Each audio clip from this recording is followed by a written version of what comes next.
మంచిగా సెటిల్ అవ్వాలని వాళ్ళని రోజు పాఠశాలకి తీసుకొని వెళ్ళి మళ్ళీ భద్రంగా తీసుకొచ్చే బాధ్యత మీ భుజస్కంధాల మీద ఉంది.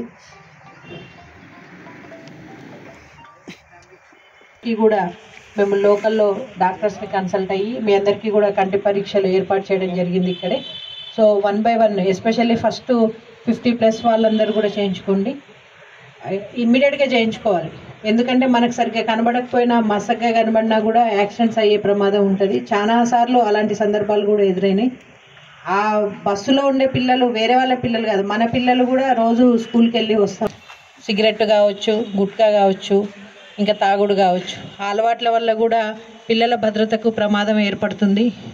సిగరెట్ నేను కదా సిగరెట్ తాగుతున్నా అని అనుకోవద్దు.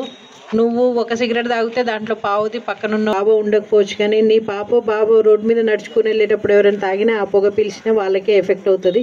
సో అలాంటి అలవాటు ఉన్నా కూడా కొద్దిగా జాగ్రత్తగా అది తగ్గించుకోవడము. పిల్లలకి ఎలాంటి ఎట్టి పరిస్థితుల్లోనూ తాగి మాత్రం ఎవరు డ్రైవ్ చేయొద్దు, అది మాత్రం క్షమించరాని నేరం.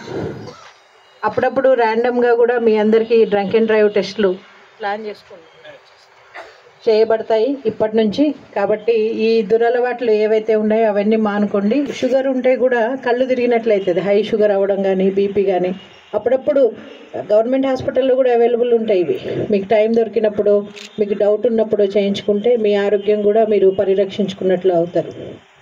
ఇది చాలా ఇంపార్టెంట్.